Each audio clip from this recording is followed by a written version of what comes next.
Alors ça va pas être une tartiflette top chef, hein, mais bon, dans les bois, dans la neige, c'est déjà cool de manger une tartiflette.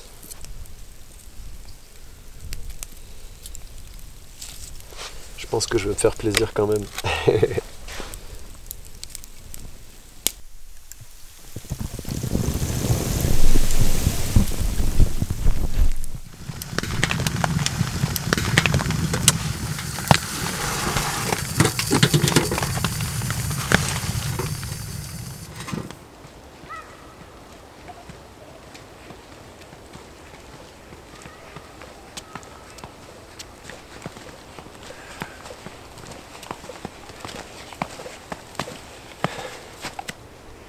Salut, j'espère que vous allez bien. On est fin décembre, on est le 31 décembre.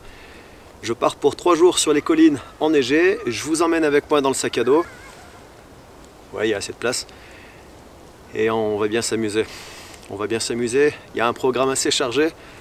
Donc je vais reprendre la route et chercher un spot accueillant pour poser le tipi. Allez, c'est reparti.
Bon, ça y est, je viens d'arriver.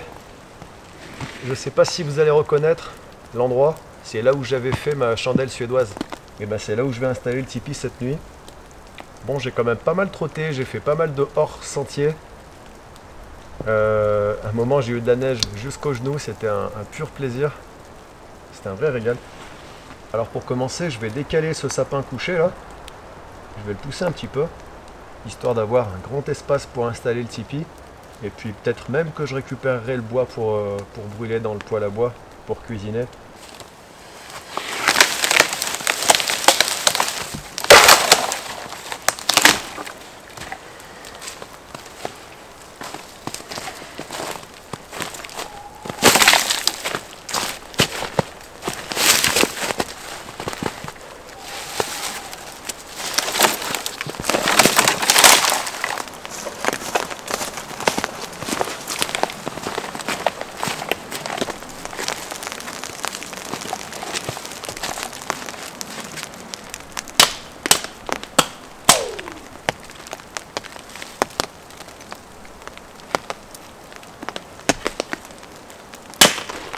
Alors pour monter le tipi, c'est simple, on a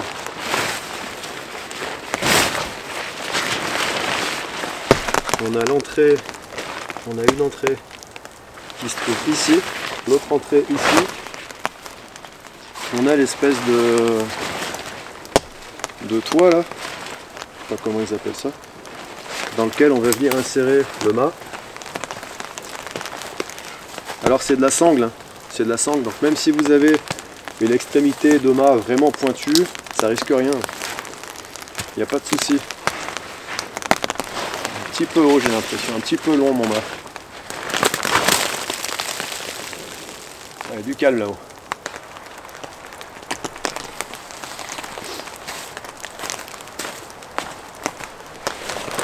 Allez, le petit bois sec, on va le protéger de l'humidité.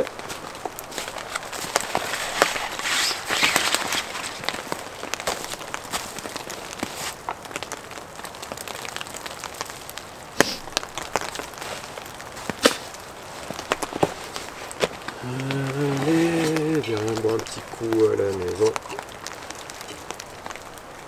Faut bien s'hydrater. C'est important de s'hydrater. Bien y penser.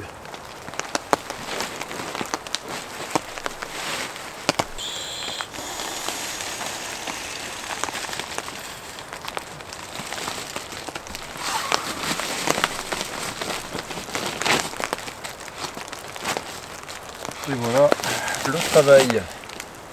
Maintenant j'ai quelques vertiges, donc je vais rester comme ça 30 secondes, le temps de reprendre mes esprits.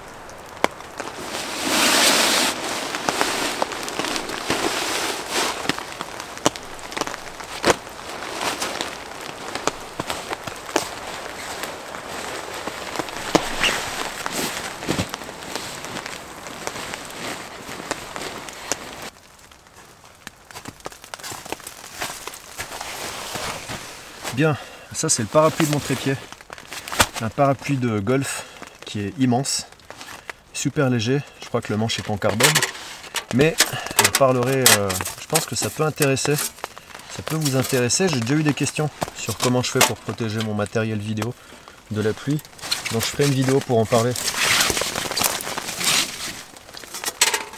Alors je vais le mettre comme ça, ici c'est pas trop mal, c'est un petit peu en pente quand même. Le poêle à bois est fourni avec des sardines pour l'ancrer dans le sol. Une là, et pareil de l'autre côté. Bon, par contre, il faut des sardines vraiment très fines. Et je crois pas que je les ai prises. C'est quoi ça? Un morceau de plastique. Et ben je le rapporterai avec moi dans mon sac poubelle. C'est toujours plaisir de trouver des morceaux de plastique dans la forêt. Allez, assemblage du poêle à bois.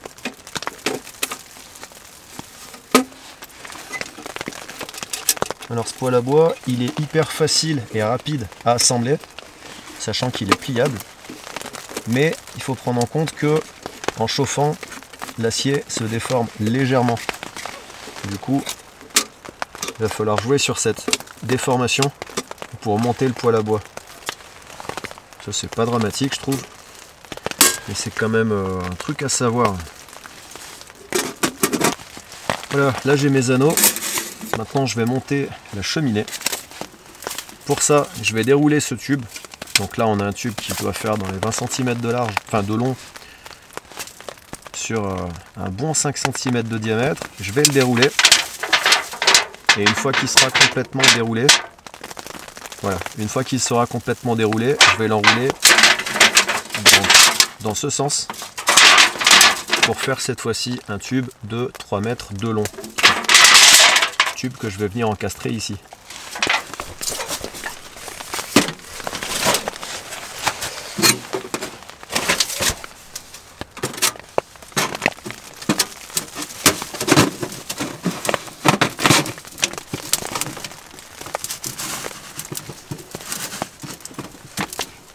Voilà, la cheminée est installée.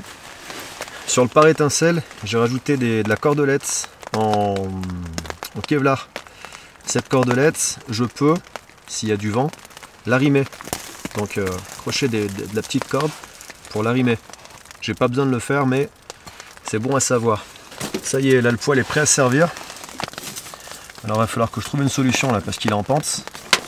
Après, il est en pente, mais même s'il y a du vent, il ne peut pas se renverser, quoi. Il y a vraiment très peu de risques de renversement. Donc, ce que je vais faire, c'est que je vais trouver une solution. Voilà ce que je vais faire.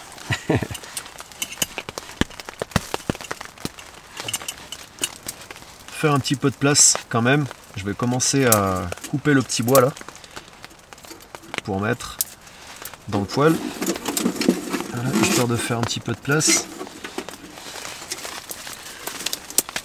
Ok.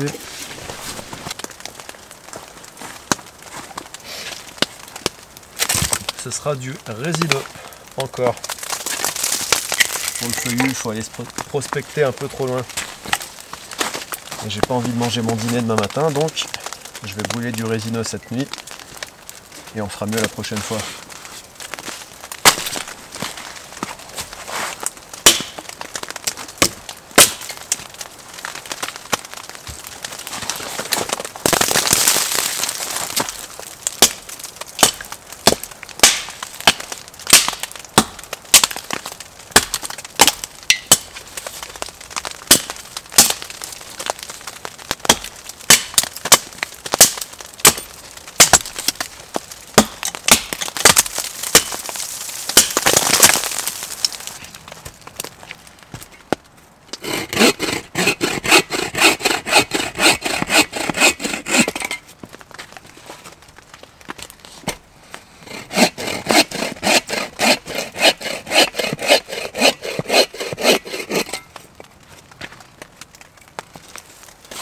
Alors ça, c'est du sapin sec, donc ça va pas durer très longtemps. La combustion va pas être très longue. Donc il m'en faut plus.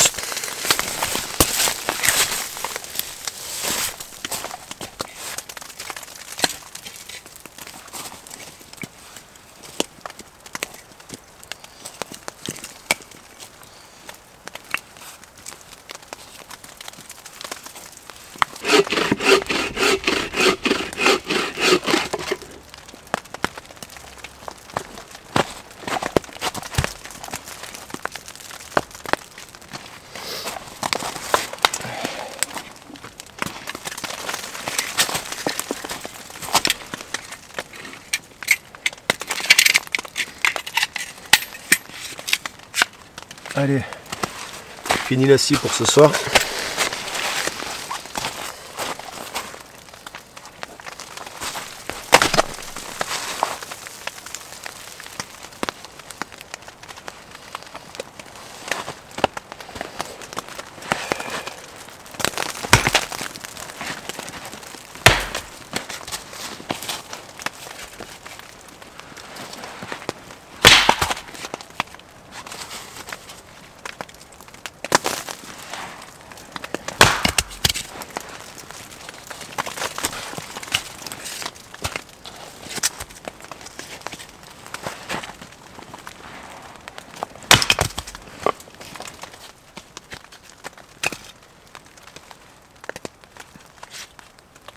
Et ben voilà.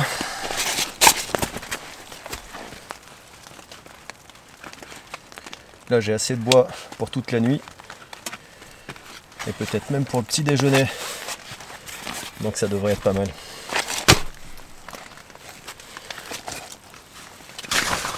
Maintenant, on va passer à la cuisine.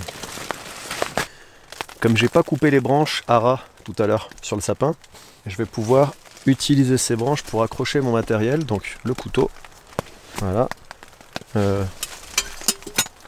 la popote, voilà, quoique elle est un peu trop près du poêle, sachant qu'à l'intérieur j'ai ma matière grasse, mon beurre et ma graisse de coco, donc elle va rester au sol sur la neige, ce sera parfait. J'ai rien besoin d'accrocher d'autre, j'ai accroché ma paire de gants, ma poêle à frire et la nourriture un petit peu odorante, comme ça elle n'est pas à même le sol et ça réduit les risques de renard.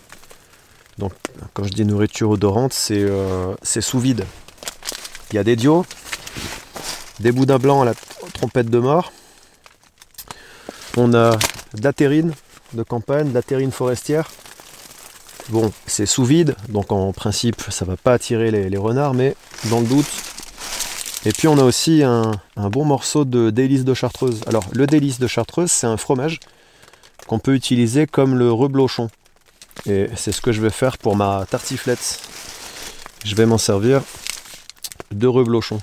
Donc ça, typiquement, puisqu'il n'est pas sous vide,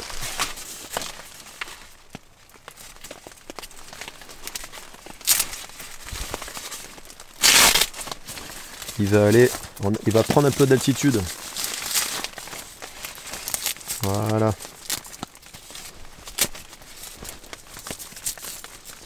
Ça, bien fermé. Voilà, petite boucle. Ensuite, un petit nœud très simple. Et là, j'accroche ça à une des branches. Bien. Alors, dans ma tasse, dans ma chaussette en laine, j'ai une tasse avec à l'intérieur ce qu'il faut pour cuisiner.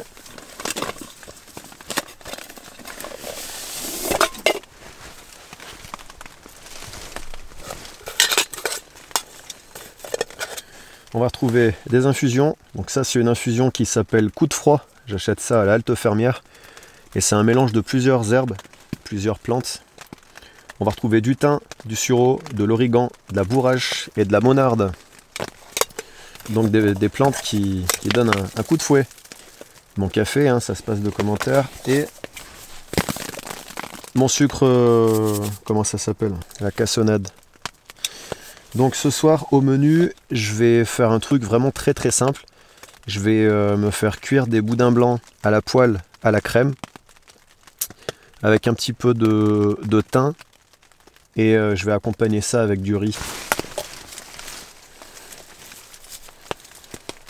Alors ça c'est ma pochette à récolte. Quand je trouve des trucs intéressants, des petits bouts de bois gras, des écorces, et là, ça va dans cette pochette. L'écorce de bouleau. Ça c'est, je sais pas ce que c'est, l'écorce de bouleau, jeune bouleau, donc de l'écorce fine. Voilà, encore de l'écorce de bouleau, un petit peu plus épaisse cette fois-ci. Bon, je devrais avoir mon compte. Ça devrait suffire. Couteau. Alors évidemment, si je veux démarrer un feu en urgence, j'ai un briquet chalumeau qui a un système d'allumage piezo électrique de façon à pouvoir démarrer un feu juste en appuyant sur les boutons sans avoir à faire ce mouvement, puisque ce mouvement, si je fais une hypothermie, je ne suis plus en mesure de le faire. Je peux plus faire ça si j'ai une hypothermie. Allez, fidèle bouffadou pour attiser les braises.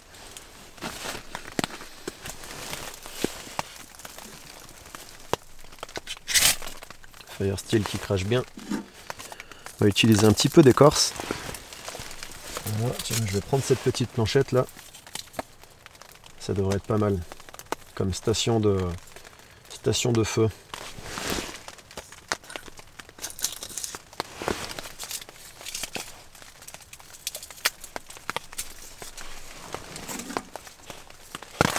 Alors l'idée c'est de mettre le feu sur la planchette.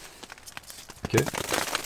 Et ensuite de glisser la planchette sous les petites branchettes de sapin là pour lancer le feu.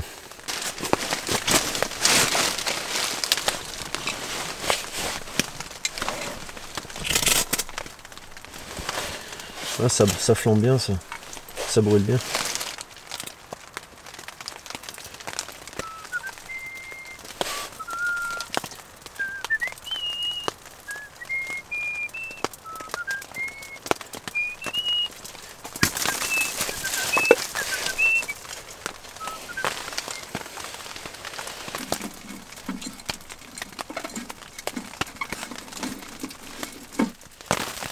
Voilà, avec ça le feu va partir. Hop, couteau on le range. Barre de ferrocérium avec. Et je vais mettre un petit peu de bois juste à la taille au-dessus. Parce que si je laisse que les toutes petites branchettes, ça va pas suffire. Ça va brûler très vite et basta.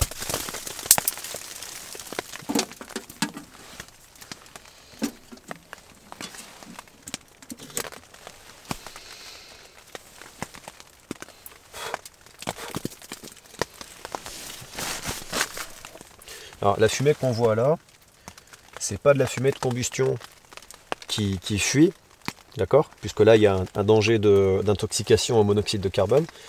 C'est l'humidité sur la paroi du poêle qui est en train de s'évaporer.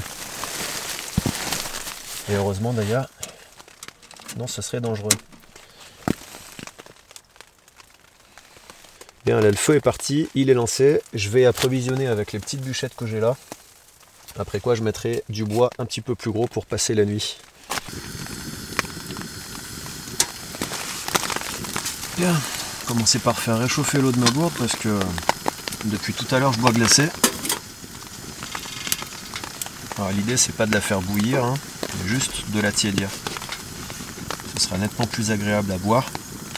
Après quoi je me ferai probablement une petite infusion.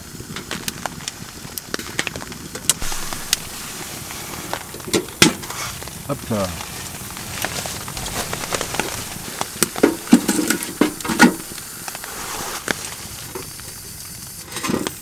Ouais, ça va pas se faire en 10 minutes.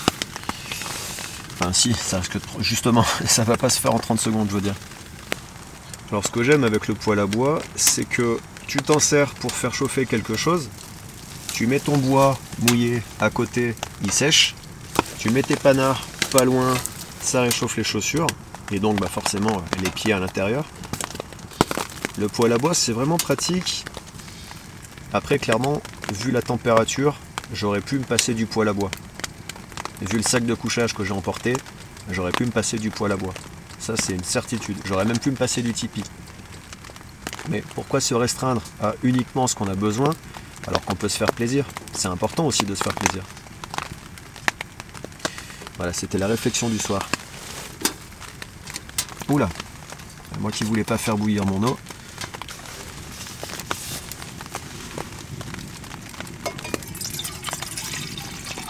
Bon, l'eau fume un petit peu, mais c'est surtout par rapport à la température. Ok, alors pour cuisiner, petite poêle à frire, poêle Kiro, petite poêle finlandaise. J'aime bien cette poêle à frire.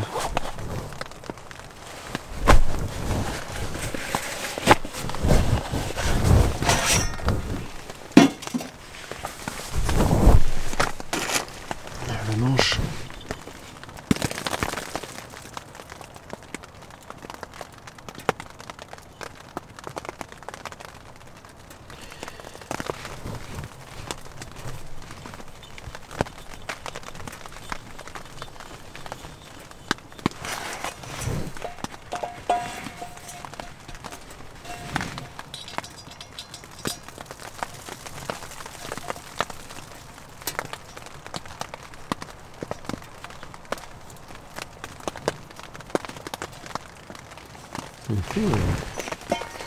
C'est bien parce que je l'avais graissé la dernière fois que je l'ai nettoyé. Donc évidemment elle a gardé une couche de matière grasse. Première chose que je vais faire c'est cuisiner mon riz. Parce que le riz c'est le plus long à cuire. Petit chiffon microfibre pour nettoyer mes ustensiles.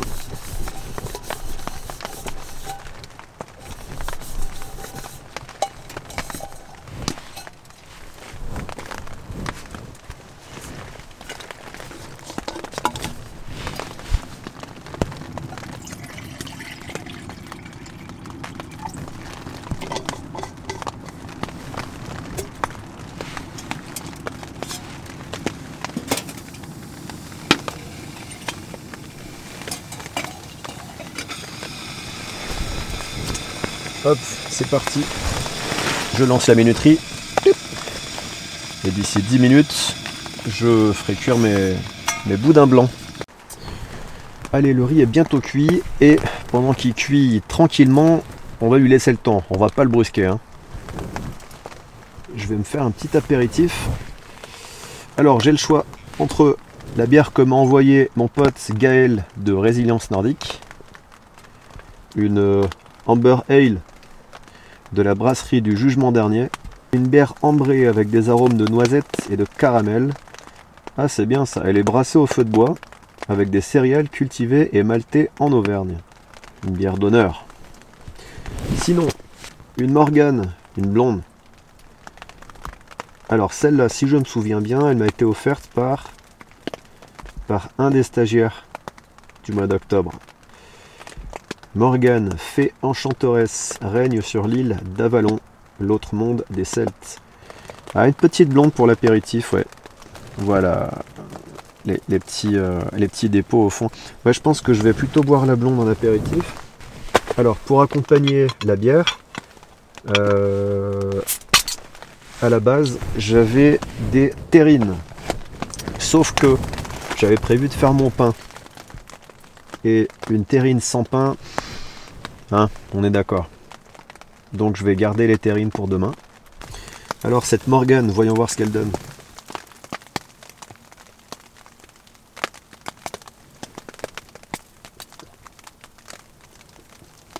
Ah, sympa. Sympa. Mais alors du coup, si ça vient de Bretagne, je pense que c'est mon pote Thomas qui me l'a filé. Plutôt qu'un des stagiaires. Puisque au stage, j'avais personne qui venait de Bretagne. Bon, ça fait quand même loin pour venir à un stage. Mais ce qui m'a choqué, c'est qu'au deuxième stage, j'ai un mec qui venait de Bordeaux. Waouh, respect. Ça, c'est un mec motivé. Allez, ça fait 10 minutes. Mon riz doit être prêt. Voyons voir.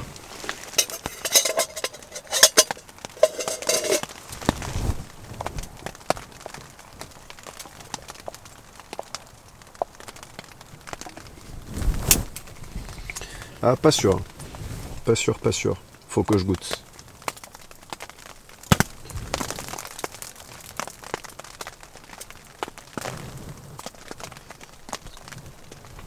Ah si, il est bien.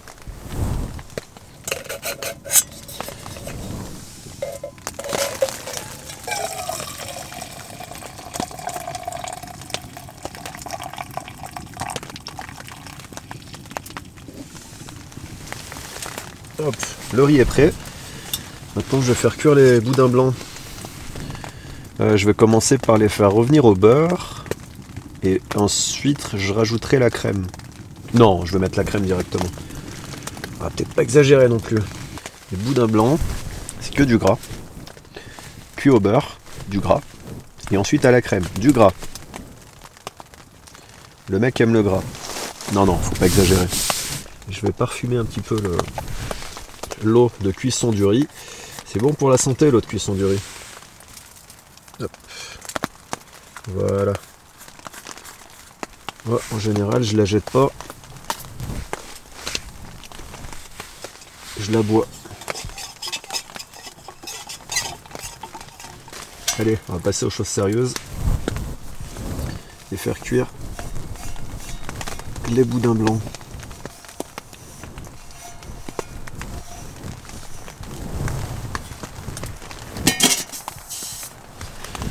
Ah, avec le temps et l'utilisation, le fond c'est un petit peu bombé. Faut que j'essaie de redresser. Ah, je sais pas si ça va être possible comme ça. Non, je crois que je vais devoir me satisfaire de ce petit détail sans importance. Ah, ça sent bon le beurre fondu. Ça sent rudement bon. Bien. Alors, ces petits boudins blancs.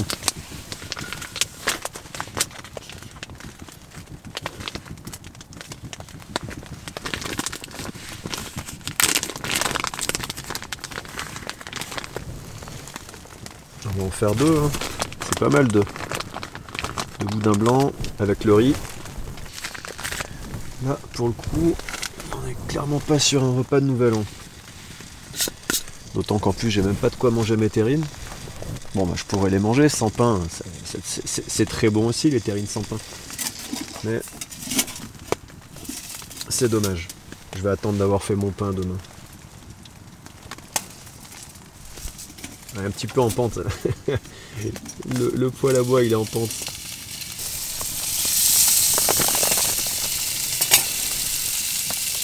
Bah, ça devrait être pas mal, ça.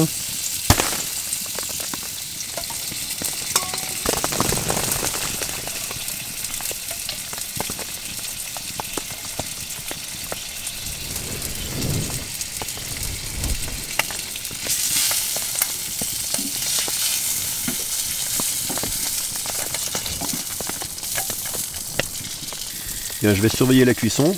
Je vais laisser cuire 5 minutes, je pense. Après quoi, je mettrai le riz dans la poêle et laisser opérer la magie. Il n'y aura plus qu'à manger. Oh ouais, c'est parfait. Ouf, le manche est chaud. Ah, je sais. Une petite bûche comme ça. Hop. Une petite bûche comme ça. Et voilà le travail. Le tour est joué. Ah, un petit peu caramélisé là quand même, hein, pour ne pas dire complètement brûlé. Ah, ça va.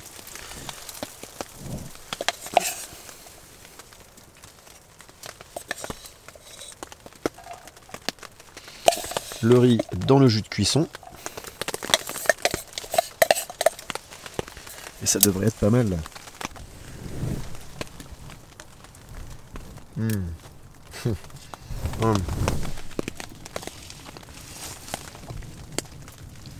Bah voilà, c'est ce que je disais. Jamais déçu. Petit boudin blanc aux trompettes de mar. Très très bon. Allez, je vais manger. Après quoi je vais me coucher. Et nous on se retrouve demain. Bah, c'était un bon repas. Dans quelques heures on sera le 1er janvier 2021. Et c'est toujours bizarre un changement d'année. C'est toujours bizarre. J'espère que 2021 sera meilleur que 2020, même si pour l'instant, je trouve pas que ça en prenne le chemin. Bon, c'est pas mes vœux pour 2021, je vous rassure. Non, c'est juste une petite réflexion comme ça. Voilà, rien que d'en parler. À demain.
Ouais. Bien, il fait 0 degré. Dans le tipi, j'avais 1 ou 2, une fois le poêle éteint. Et alors, avec le poêle en route, j'avais 26 degrés. 26 degrés. Là, je vais me faire une petite infusion pour me réchauffer. Après quoi, j'irai chercher de l'eau au lac en dessous. Donc ça va être, ça devrait être assez amusant de casser la glace pour récupérer l'eau. Et pour commencer, une petite infusion bien chaude.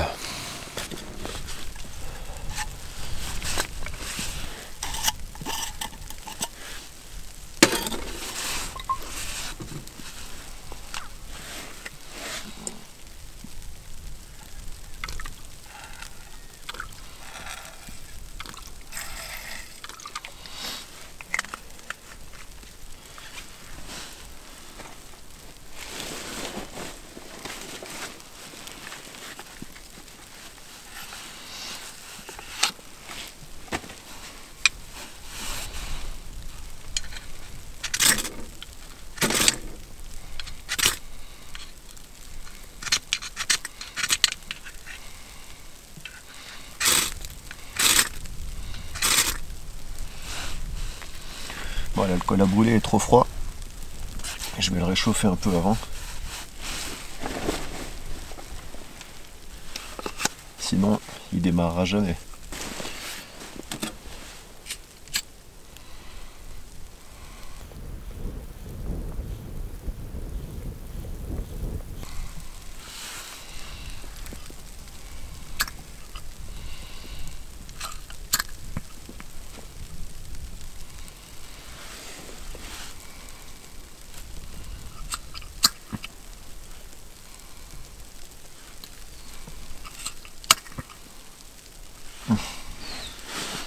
Il est froid cet alcool.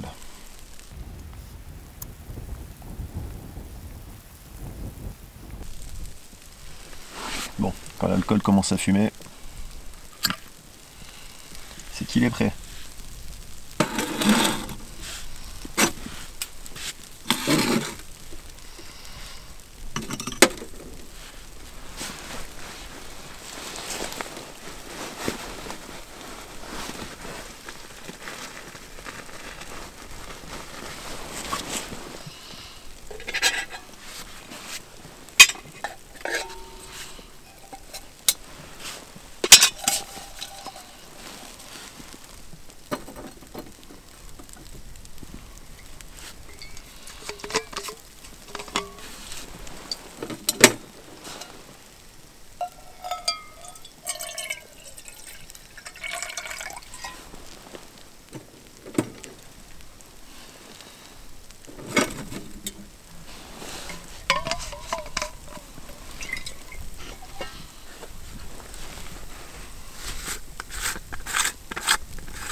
Bon, l'eau est en train de bouillir, les plantes infusent.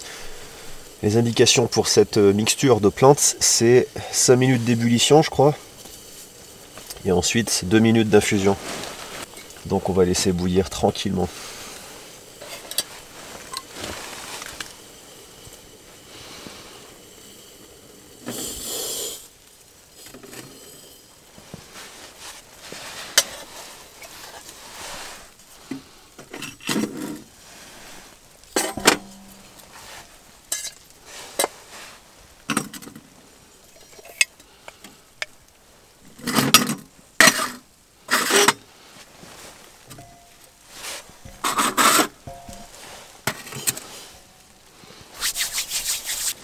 Bien, comment s'est passée la nuit? Dans l'ensemble, j'ai assez mal dormi. Le terrain est en pente et le matelas a glissé sur ma couverture de survie lourde. Du coup, j'avais les pieds qui touchaient la toile du tipi, toile qui était gelée. Et même si le Défense 4 a un bon isolant, ça suffit pas. Quand t'écrases l'isolant, c'est comme s'il n'y avait rien. Donc j'ai eu froid aux pieds, ça m'a empêché de m'endormir. J'ai pas mal bougé au début de la nuit. Sur le dos, sur le côté droit, sur le dos, sur le côté gauche, sur le dos. Donc j'ai remis le matelas à peu près en place. Et puis j'ai pris la décision de ne plus bouger, de rester sur le dos constamment. Donc ça n'a pas été simple, mais ça m'a permis de passer une deuxième partie de la nuit à peu près correcte. La température est descendue en dessous de 0. Dans le tipi, il faisait 2 degrés, avec le poêle à bois éteint. Et du moment que le poêle à bois était allumé, j'avais entre 20 et 26 degrés. Donc 26 degrés, c'est assez hallucinant quand dehors il fait 0. Et c'est un sacré bon outil ce poêle à bois. Ah, il n'y a pas une inertie énorme, quoi. Quand tu l'éteins, il refroidit vite, parce que les parois sont fines. Mais tant qu'il fonctionne, tant qu'il carbure, il chauffe. Vers 5h30, 6h, il a arrêté de neiger. Donc, le tipi était recouvert de neige ce matin quand je suis sorti. C'est un régal à regarder. C'est super beau.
Ouais, je suis content de le voir celui-là.